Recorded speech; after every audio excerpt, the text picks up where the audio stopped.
Ahora siento en la palabra y quiero darle, amén, este mensaje. Hechos capítulo 1, verso 15.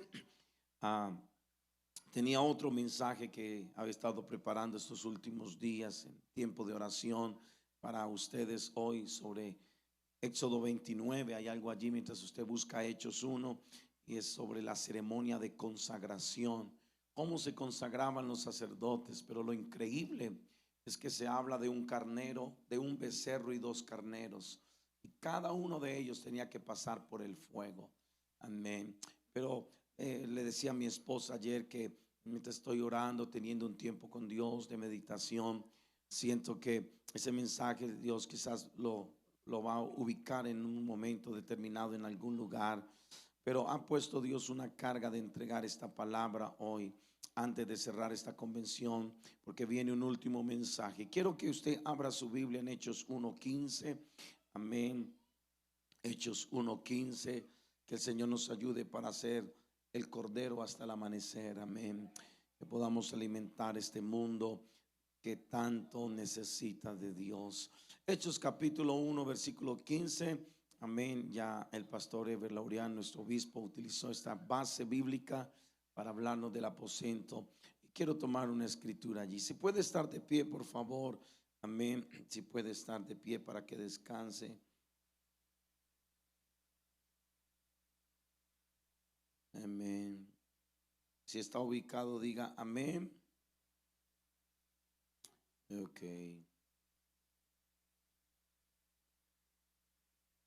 En el nombre de Jesús. Voy a leer en esta versión que tengo. Dice: durante aquellos días, versículo 15, Hechos capítulo 1. Durante aquellos días, cuando aproximadamente 120 creyentes estaban juntos en un mismo lugar, Pedro se puso de pie. Diga Pedro. Pedro se puso de pie y se dirigió a ellos. Hermanos, les dijo, las escrituras tenían que cumplirse con respecto a Judas, quien guió a los que arrestaron a Jesús. Esto lo predijo hace mucho tiempo el Espíritu Santo, cuando habló por medio del rey David. Judas era uno de nosotros, diga uno de nosotros, y participó con nosotros en el ministerio. Verso 18, Judas compró un campo con el dinero que recibió de la traición. Allí cayó de cabeza, se reventó, se le derramaron los intestinos, las entrañas. Verso 19, la noticia de la muerte llegó a todos los habitantes de Jerusalén. Verso 20, estaba escrito, diga estaba escrito. Estaba escrito en el libro de los Salmos, dice esta versión. Amén. Que su casa quede desolada, que nadie viva en ella, que otro tome su lugar. Entonces ahora tenemos que elegir a alguien que tome el lugar de Judas. La Reina Valera dice: es necesario, amén. Hay que hacer algo. Necesitamos elegir a alguien, amén, que tome el lugar de Judas. Y versículo 22, y la condición era que tenía que estar desde el día en que Juan bautizó a Jesús hasta el día en que fue tomado. Y el que salga elegido se unirá como testigo de la resurrección de Jesús. Eran dos condiciones. Así que propusieron a dos hombres, a José, a quien llamaban Barsabás, también conocido como el justo. José el justo, como justo, perdón, José justo, y a Matías. Después ellos oraron: oh Señor, el Señor soberano, tú que conoces el corazón, muéstranos a cuáles de estos dos hombres has elegido como apóstol para que tome el lugar de Judas en este ministerio, porque él nos ha abandonado y se ha ido al lugar que le corresponde. Entonces echaron suertes y Matías fue elegido para ser apóstol con los otros 11. Otra versión dice: y le tocó a Matías y fue agregado a los 11 apóstoles. La pieza que falta, la pieza que falta. Padre, gracias por todo lo que hoy nos has ministrado.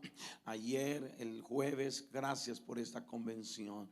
Señor, nos regresamos igual, regresamos con una experiencia sobrenatural, poderosa, que ministra nuestra vida con unción y poder. Y te pido que tome mis labios, mi mente, mi corazón y me ayudes a disertar tu palabra con poder. Que tu palabra no vuelva vacía, sino cumpla el propósito con el cual es enviada. En el nombre de Jesús. Y dé un aplauso al Señor con todo su corazón.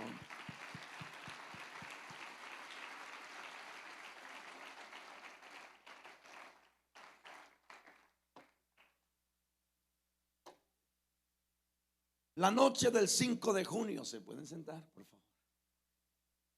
La pieza que falta.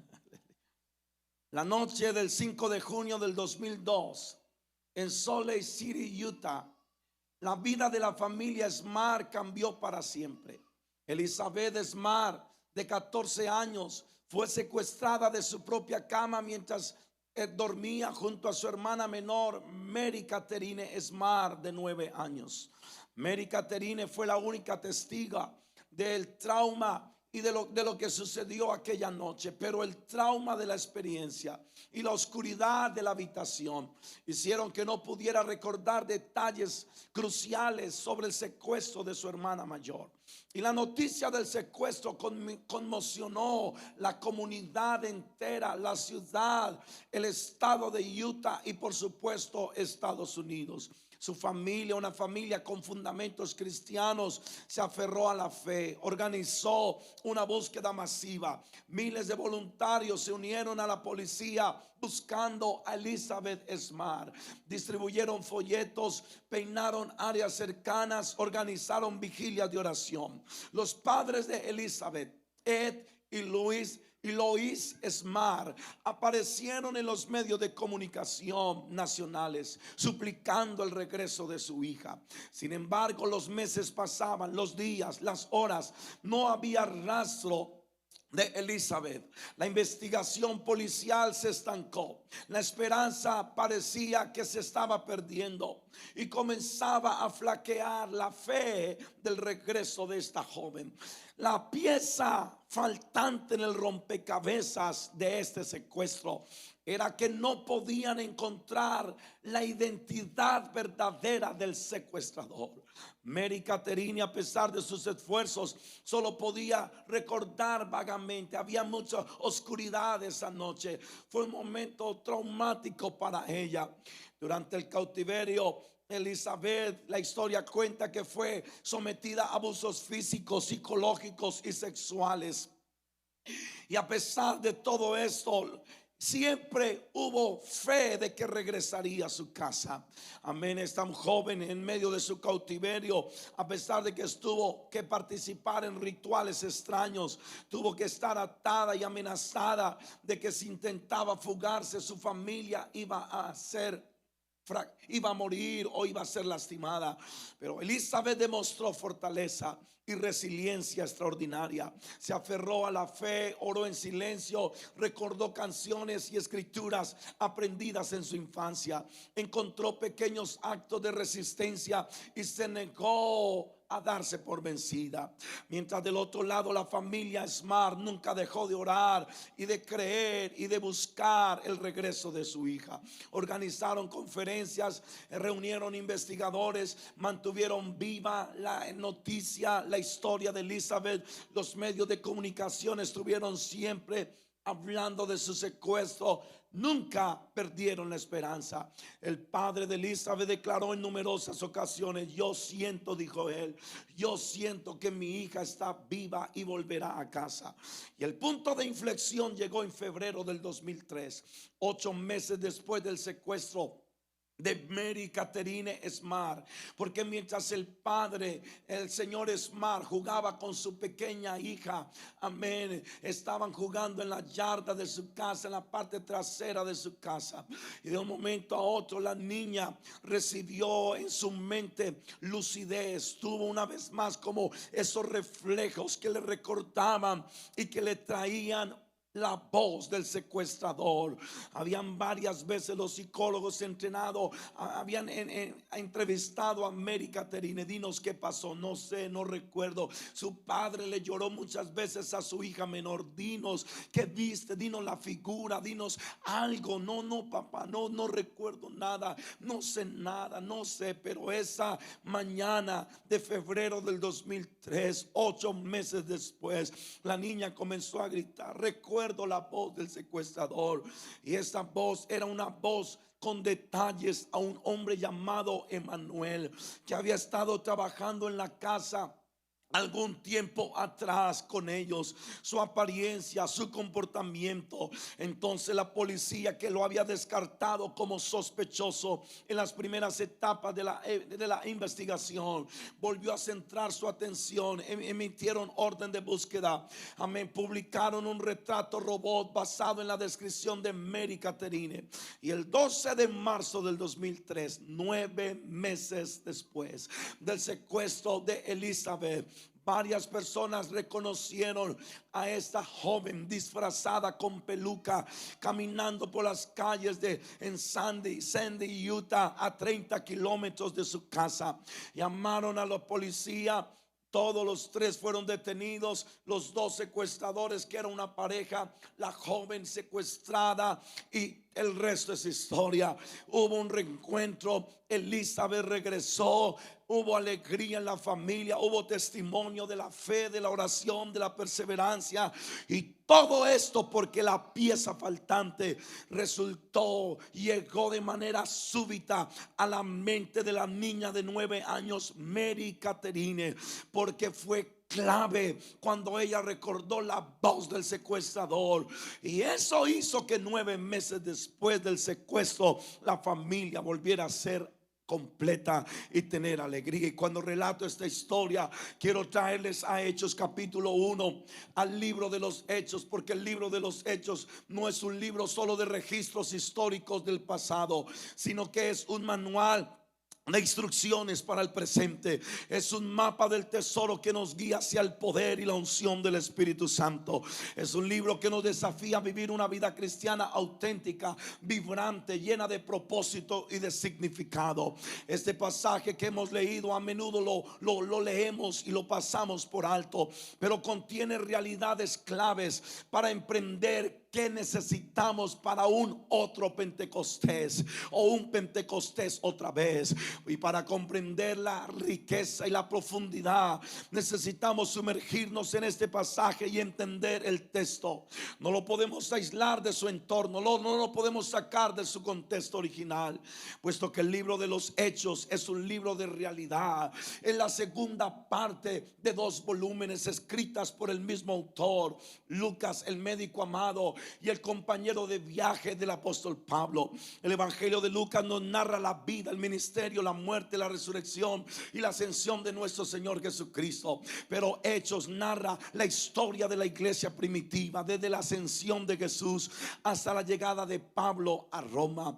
Lucas es un historiador meticuloso. Lucas se preocupa por los detalles, es preciso por la veracidad de los hechos. Por lo tanto, él es no solamente un escritor, es un teólogo inspirado por el Espíritu Santo que escribe. Y la necesidad de Lucas es mostrar cómo el Espíritu Santo empoderó a los cristianos del primer siglo para llevar el evangelio a todo el mundo, a tal punto que Hechos dice que a ellos los llamaron los que trastornan el mundo, porque Hechos es un libro de acción, Hechos es un libro de movimiento, Hechos es un libro de expansión, de milagros, de prodigios, de señales, de maravillas. Pero del otro lado, Hechos es un libro de persecución, de oposición, de sufrimiento. Muestra a Dios actuando, transformando vidas, el Espíritu Santo cambiando ciudades e impactando naciones. Pero también hubo muerte,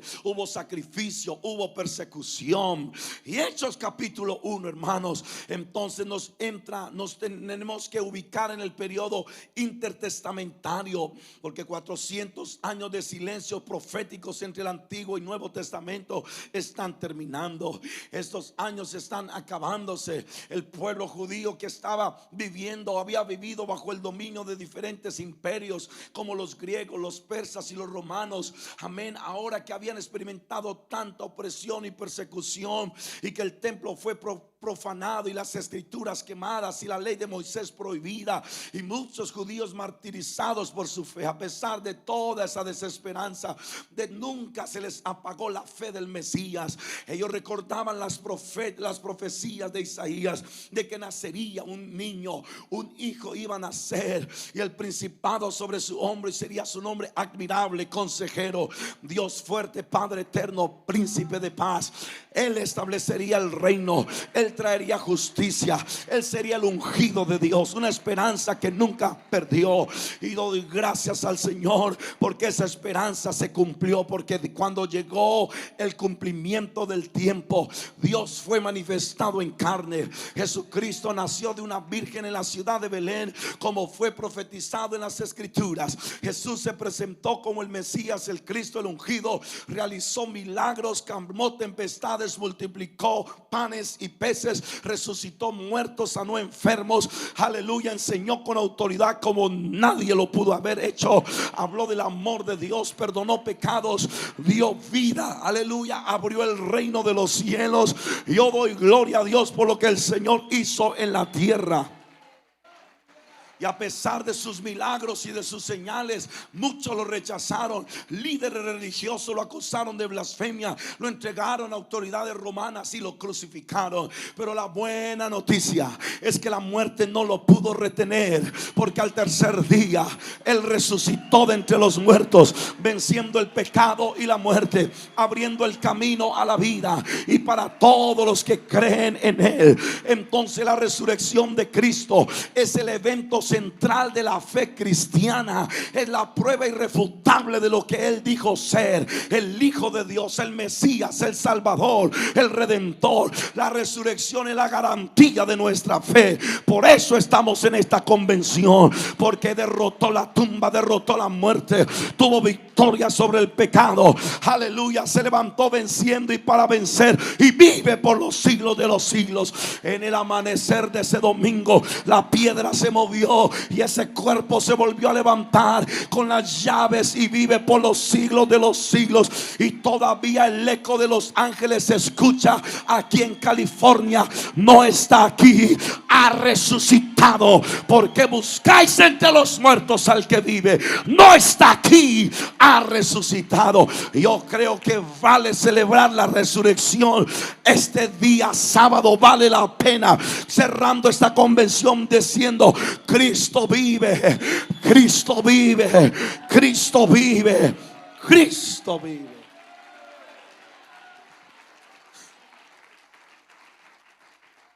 Pero después de 40 días de pruebas indubitables, Jesús llega al monte de los olivos con todos los testigos, según Pablo como 500 están ahí, testigos de que resucitó, aleluya. Y Él da las últimas instrucciones, amén: no se vayan de Jerusalén hasta que venga la promesa del Padre. Les voy a dar la promesa, voy a venir, no los dejaré huérfanos, enviaré al Consolador, vendré sobre ustedes. Hagan esto, hagan aquello, sean mis testigos, porque recibiréis poder, dice Hechos 1, cuando haya venido sobre vosotros el Espíritu Santo, y me seréis testigos en Jerusalén, en Judea, en Samaria y hasta lo último de la tierra. Y cuando dio la última instrucción, se comenzó a levantar, aleluya, y una nube lo recibió y lo ocultó de sus ojos. Pero la ascensión no es el final de la historia, es el comienzo de un nuevo capítulo. Era el comienzo de la era de la iglesia, la era del Espíritu Santo, la era de la misión. Porque antes de ascender Jesús estaba en carne. Dice: pero ahora les traigo una buena noticia: ya no estaré con vosotros, ahora estaré en vosotros. Vendrá el abogado, vendrá el Espíritu de verdad, vendrá el poder que los va a capacitar para derrotar, para orar por los enfermos. Porque estas señales seguirán a los que creen. En mi nombre echarán fuera demonios, en mi nombre hablarán nuevas lenguas, en mi nombre tomarán en sus manos serpientes, y si bebieren bebieren cosa mortífera no les hará daño. Sobre los enfermos pondrán sus manos y sanará. Qué bueno que el Señor nos ha entregado el poder. Qué bueno que ha confiado su dunamis, ha confiado su espíritu, porque el espíritu es más que pólvora. El Espíritu Santo es más que un cartucho, es más que un Galil en sus manos, es más que una mini Uzi. Este poder hace que el infierno tiemble. Este poder hace que los enfermos sean sanos. Este poder hace que las situaciones como las que acabamos de ver, de ataduras, de maldiciones, desaparezcan, porque ante el poder de Dios tiembla la tierra, los montes humean, los mares se abren. Yo no estoy hablando de una emoción, estoy hablando de un poder que el monte Sinaí no resistía y tenía que moverse y temblar ante el poder del Espíritu Santo. Que viste, oh Jordán, que huiste. ¿Qué es lo que te sucedió? Que te partiste en dos. Es que ante el poder de Dios tiembla la tierra. Alguien debiera de dar honor y gloria al Espíritu Santo, al dunamis de Dios, al poder del cielo este día. Suelte su voz, suelte sus manos, suelte su alabanza este día.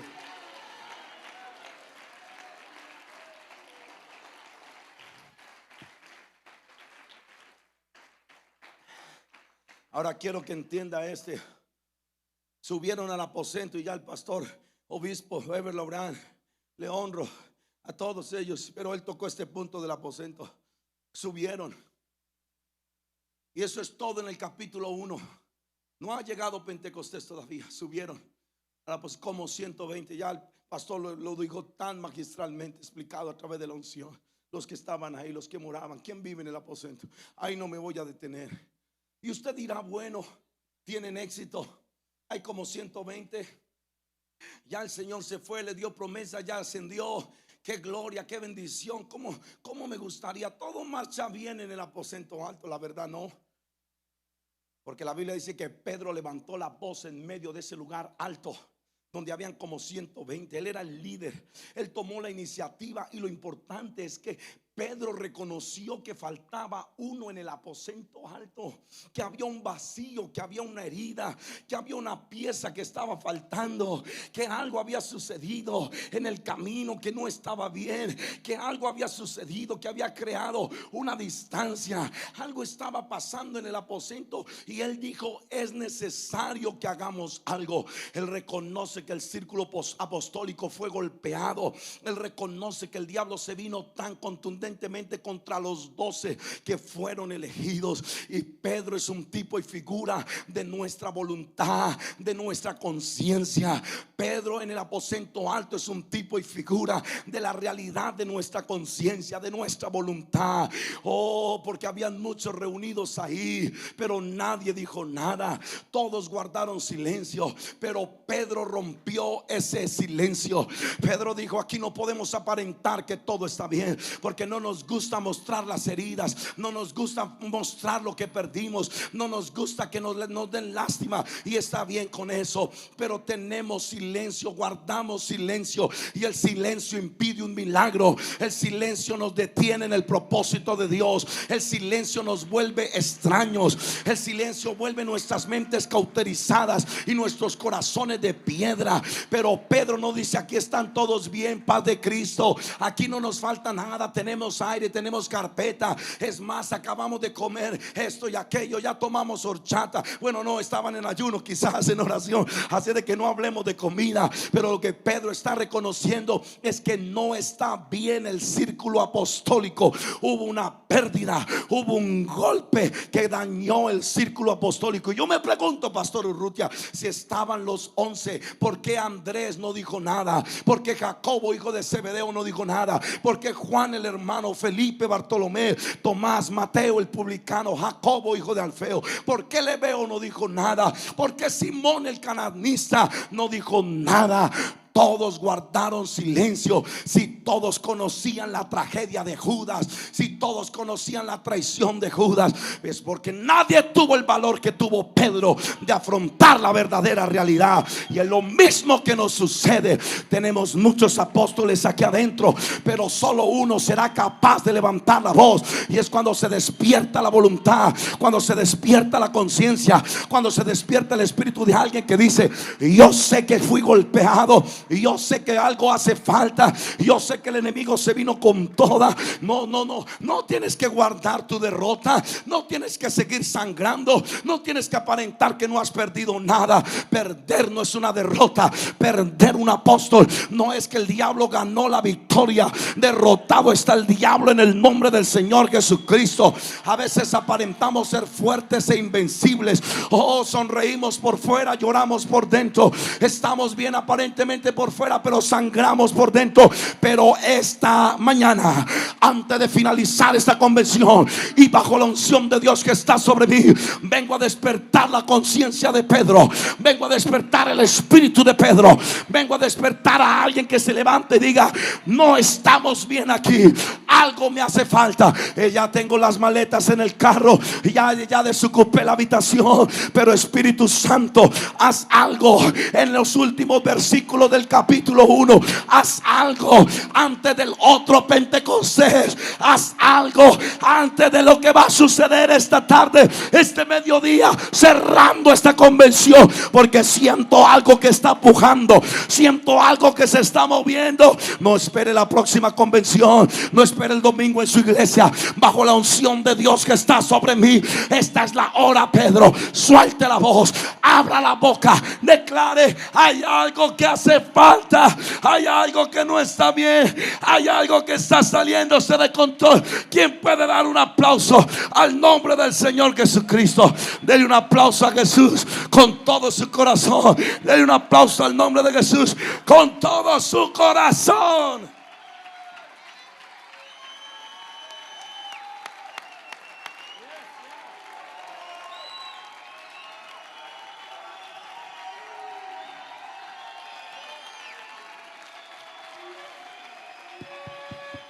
No todo está bien, pero todo va a estar bien.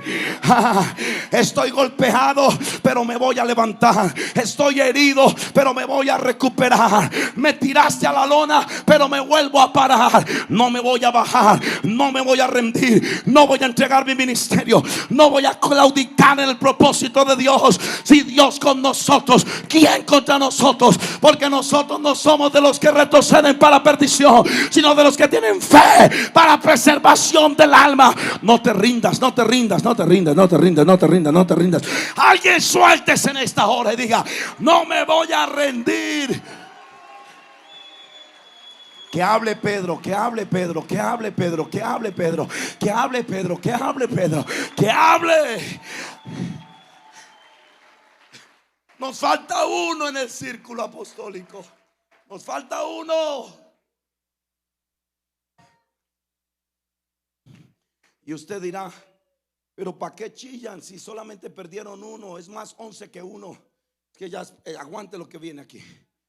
Porque la traición y la muerte de Judas no solo fue una tragedia, fue un golpe a la estructura del liderazgo que Jesús había establecido. No era cuestión numérica, 12 menos 1, 11. ¿Tenemos más? No, era cuestión simbólica, espiritual y funcional. Y Pedro no dice: sería bueno, sería conveniente, considerémoslo. Dice: es necesario. La Reina Valera: es una obligatoriedad, es una urgencia, es una necesidad imperiosa. Tenemos que llenar este vacío si vamos a Pentecostés otra vez. Porque la pregunta que salta al escenario es: ¿por qué? Pedro, cállese, deje de ser fanático, hombre, dejemos las cosas así. ¿Para qué ventila que perdimos uno? Es mejor que cerremos ese capítulo y sigamos adelante. Pero la respuesta es diciente, porque Pedro dijo: Judas era uno más con nosotros. En otras palabras, Judas era una pieza del círculo apostólico. No era un aparecido de cada domingo. Él era el encargado de administrar el billullo, los recursos. lo que sostenía el ministerio de Jesús y de las 12 familias. Ajá. Judas tuvo tanto privilegio que logró meter su mano en el plato del maestro y mojar el pan antes de llevarlo a la cama, a la boca, perdón. Y lo increíble, pastor, es que Judas fue escogido por dirección de Dios. Que no crea que el Señor dijo: a ver quién me cae bien, quién me cae gordo, a ver a quién tiene cara bonita. No, toda una noche orando, lo dice la Biblia.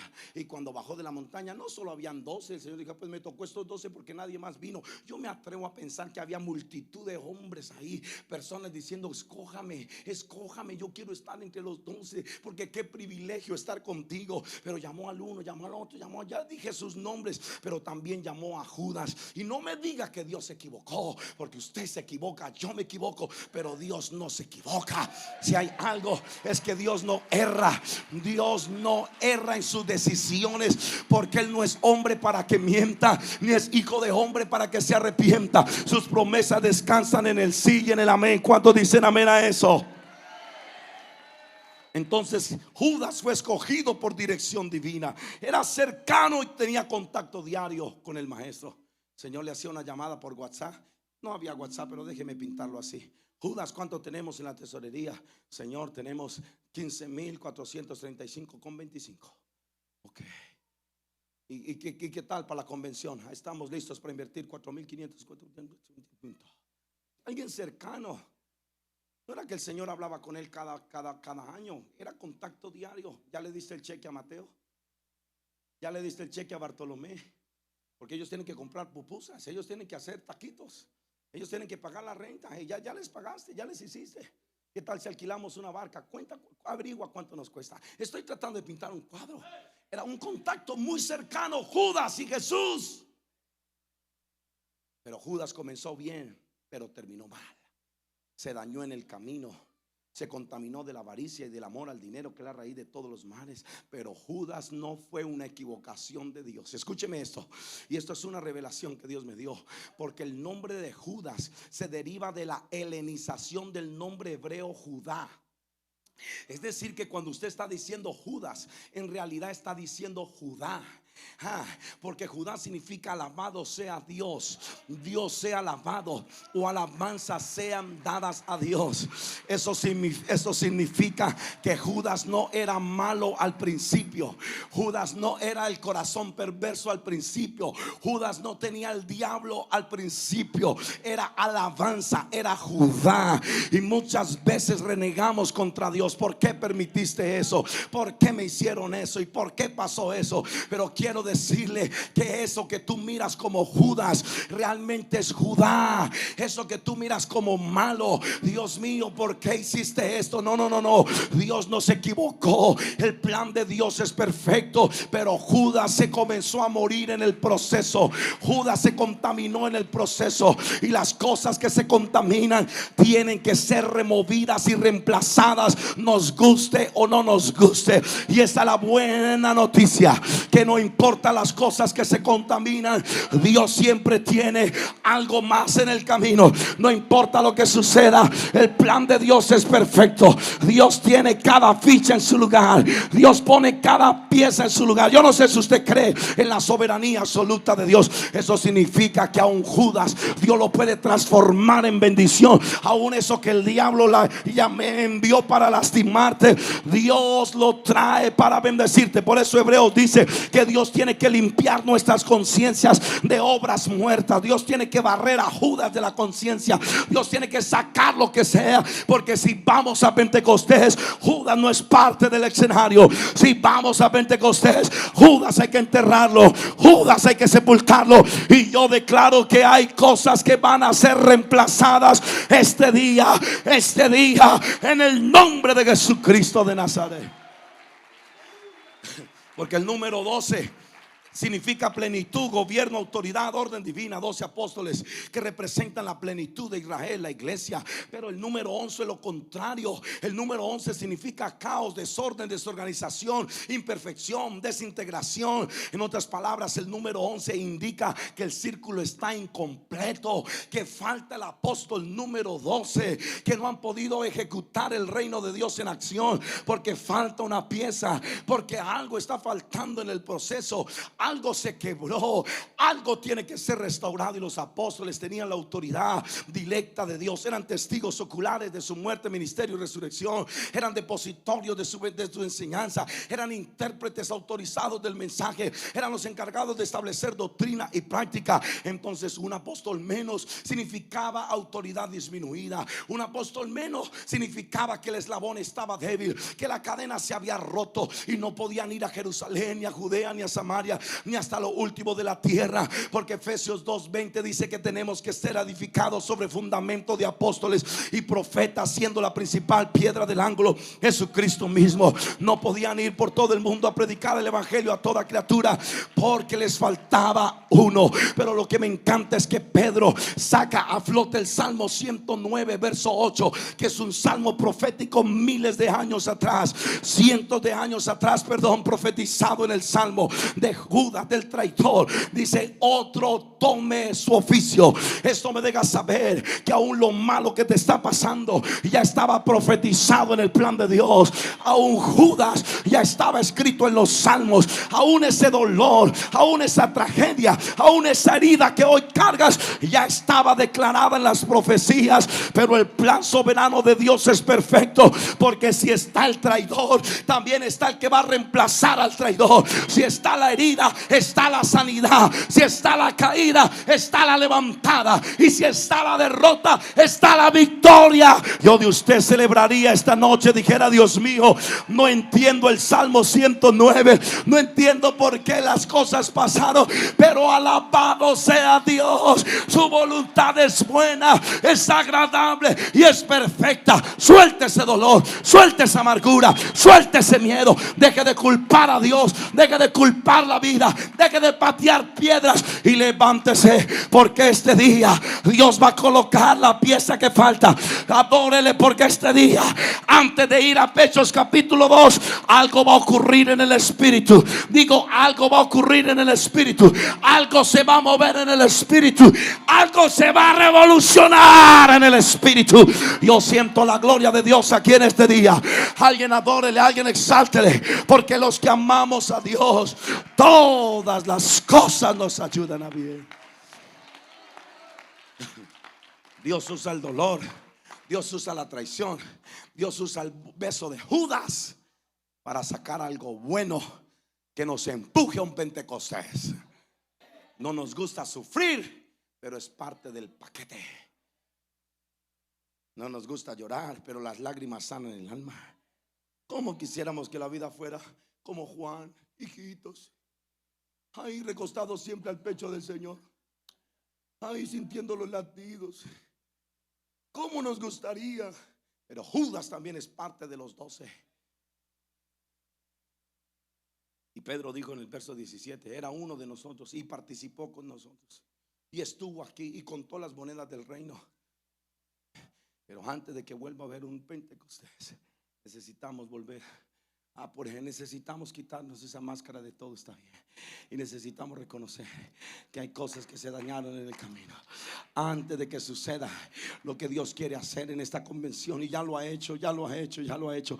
Pero antes de que ocurra, Dios dice: espérame, hijo, porque yo sé que hay un vacío en ti. Algo está sangrando en ti. Porque créame, no somos los mismos cuando falta uno. Y no hablo de físicamente, estoy hablando de ese apóstol espiritual en tu vida que te falta. La fe, no sé, tu optimismo, tu confianza, amén, tus sueños. Pero vamos este día a experimentar la intervención del Espíritu Santo. La pregunta es: ¿quién va a ocupar este lugar? ¿Dónde está? ¿Dónde vamos a ir a mandarlo a traer de Alaska? Vamos a mandarlo a traer por allá de la China. No necesitamos traerlo por allá de otro país. Vamos a tratar de hacerle papeles para que venga, porque eran dos características que obligaban al nuevo sucesor: testigo ocular del ministerio terrenal de Jesús. Eso significaba que tenía que estar desde el momento que Juan bautizó a Jesús en el río Jordán, y también tenía que estar hasta que Jesús se levantó de la tumba. Un testigo ocular y un testigo de la resurrección. Alguien que diga: lo vi, lo escuché, lo estuve ahí. Y muchas veces hay cosas que nos acompañan que no las conocemos. Hay bendiciones que están con nosotros que las ignoramos. A veces pensamos: ¿y quién va a reemplazar? ¿Y quién será el sucesor de Judas? Aquí ya no hay nada, aquí ya no hay hay nada, aquí se terminó todo. Oh, pero en el nombre de Jesucristo, amén, eso no es así. Vamos a experimentar Pentecostés.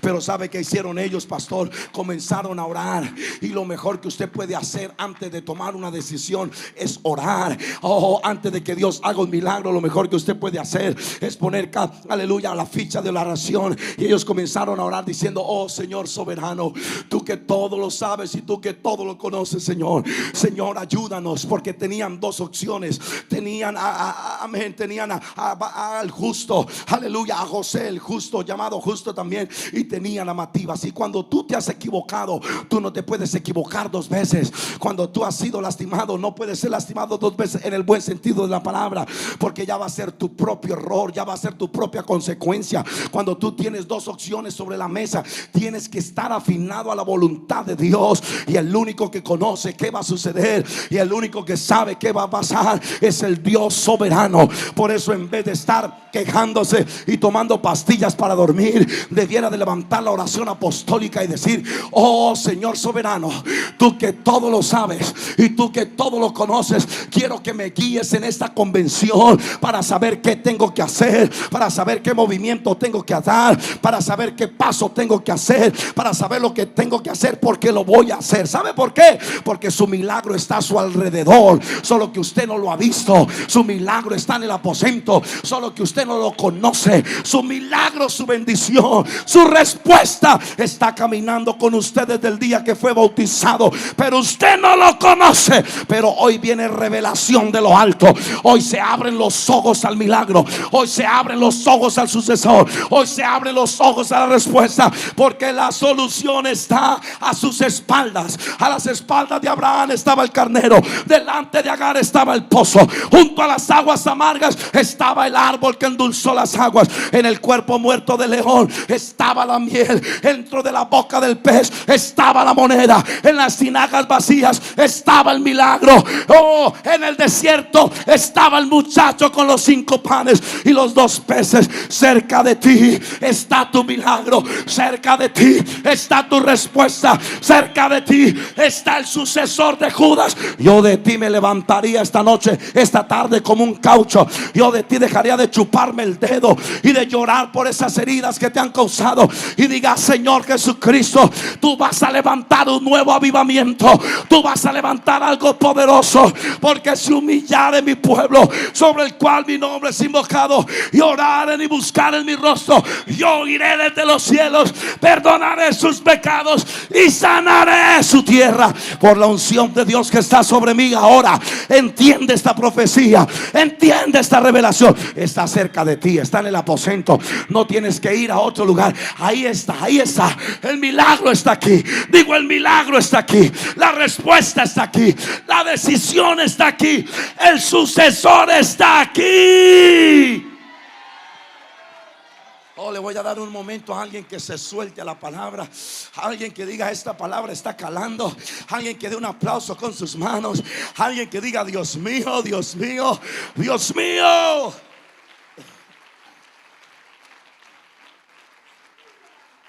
Muéstrame a quién has escogido. La oración no es una opción, la oración es un modelo, es una disposición, se lo sigue en el alma, etcétera, etcétera. Usted ya le han predicado mucho de la oración. Libera la ansiedad, aleluya. Tú conoces.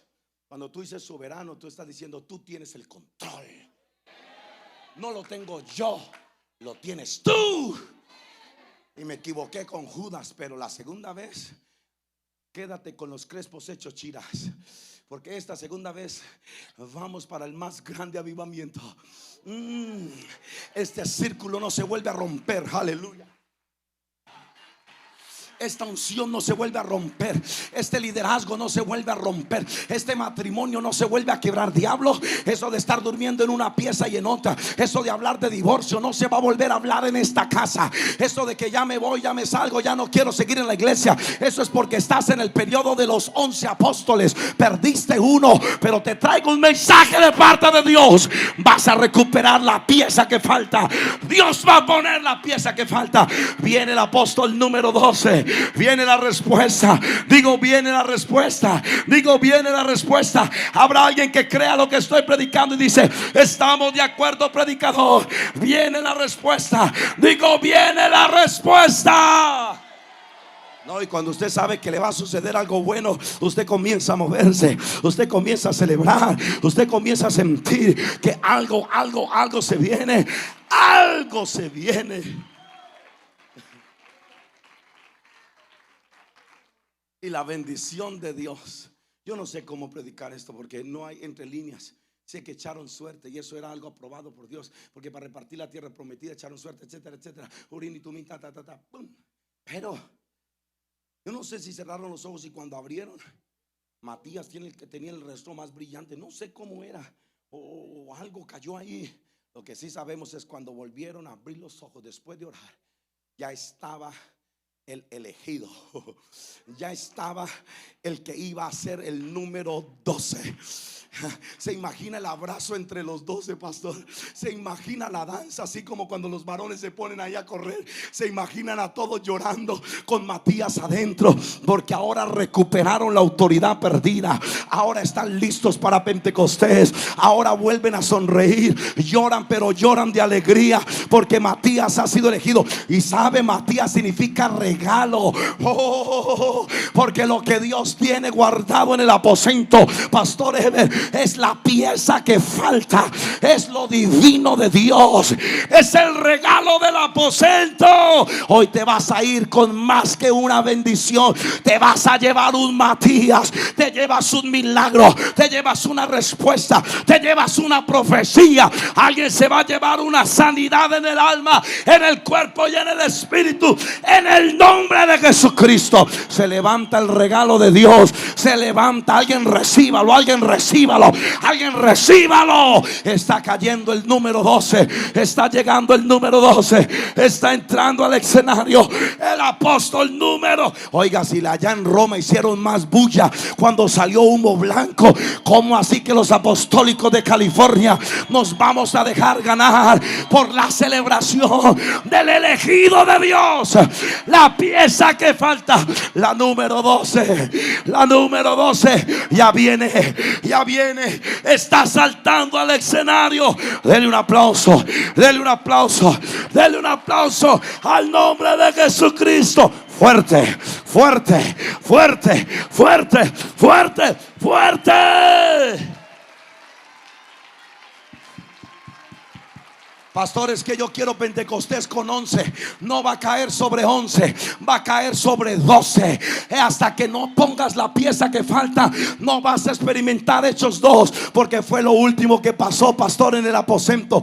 Fue lo último que cerró el capítulo 1. Yo no sé si la elección de Matías fue en el 8º día, en el 9º día, pero lo que sí dice la Biblia es que en el 10º día, 40 de prueba indubitables más 10 en el aposento. Cuando llegó el día de Pentecostés, ya estaban los 12 juntos otra vez. Ya estaba el círculo cerrado. Y de repente vino del cielo un estruendo, el cual sopló sobre toda la casa donde estaban reunidos. Y el Espíritu Santo interrumpió y comenzaron a hablar todos en otras lenguas, según el Espíritu les daba que hablase. Viene una unción sobre cada iglesia. Viene una unción profética y apostólica, como predicaron los pastores. Viene la unción de los 12. Viene el espíritu de los 12. ¡Ey, muévete! Muévele la moña a alguien en este día. Muévele los tacones. Dile: hey, vamos a celebrar porque se levanta Matías. Vamos a celebrar porque nos vamos con el regalo de Dios. Digo, nos vamos con el regalo de Dios para la casa. No. Me voy para Roma mejor a predicar este mensaje. ¿Dónde están los apostólicos? ¿Dónde están los que quitan el freno? Y diga: diablo, hasta este día lloré. Hasta este día tuve insomnio, hasta este día me amargué, hasta este día deprimido, hasta este día sobándome las heridas. Yo sé que viene algo mejor. Viene un Matías, viene un regalo, viene el número 12, viene lo que va a sellar la unción, viene un crecimiento apostólico a sus congregaciones, viene la unción que donde entran plantan una iglesia, donde ponen manos los enfermos se van. Viene la unción de los 12, porque una vez que el aposento les llegó, el Espíritu Santo, nada detuvo la iglesia, nada paró la iglesia, nada destruyó la iglesia.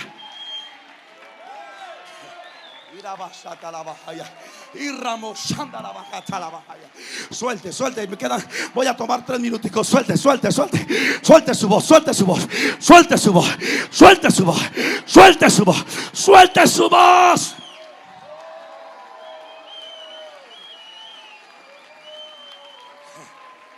Este sí es el verdadero humo blanco. Y sé que están grabando, pero no me importa. Este sí es el verdadero humo blanco. Esta es la respuesta de Dios. Grítelo, créalo, sáltelo, vívalo, recíbalo. El regalo de Dios está aquí. El milagro de Dios está aquí. La sanidad de Dios está aquí. La respuesta de Dios está aquí. La bendición, Pastor Samuel, está sobre Utah y Torrefuerte y Robamamazanda, la Bacaya. Vayan a un avivamiento. Trastornen la ciudad de Salt Lake City. Trastornen Utah. Trastornen San Francisco y Cali. Y Palo Alto.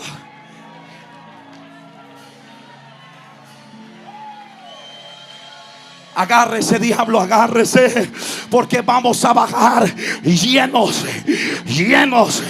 Nos vamos a ir llenos. Digo llenos. Dije llenos. Dije llenos del Espíritu Santo.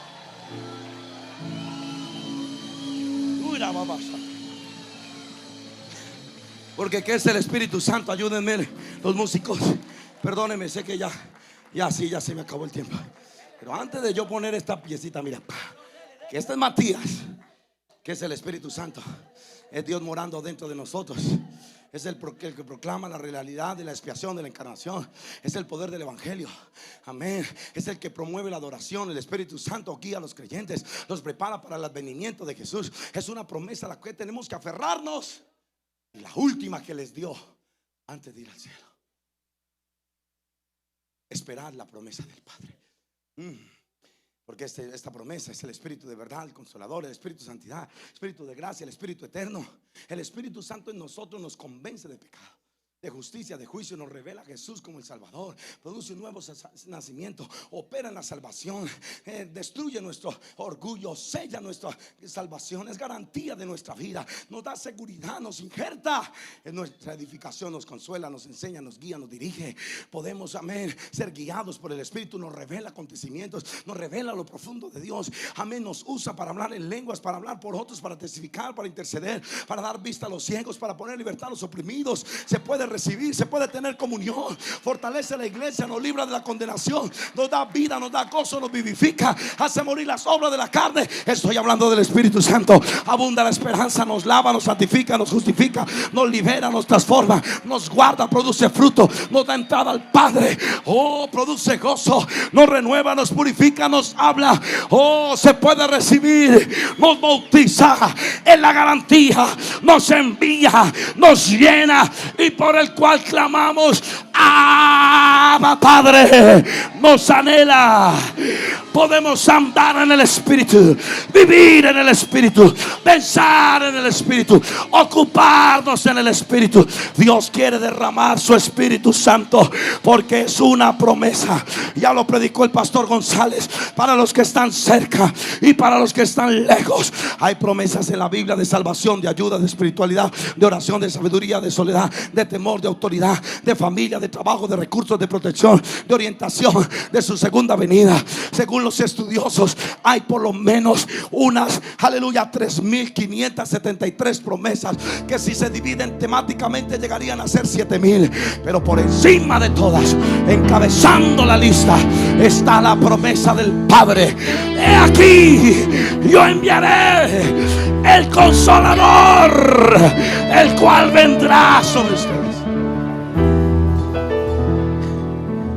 mandamiento es lo que tú tienes que hacer. Una promesa es lo que Dios va a hacer. Un mandamiento, Dios dice tú lo haces. Una promesa dice yo lo voy a hacer.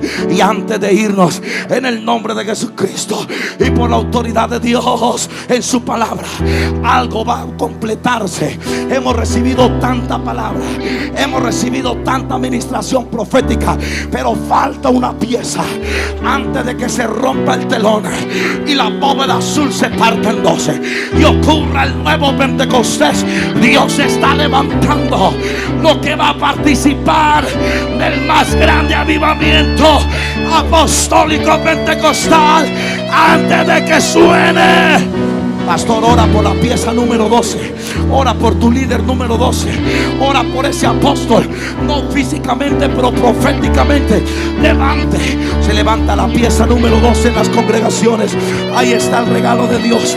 Ora, ora, ora, ora. Cierra tus ojos. Señor soberano, Señor soberano, Señor soberano, tú que lo conoces todo, tú que lo sabes todo, dinos cuáles de estos dos has elegido.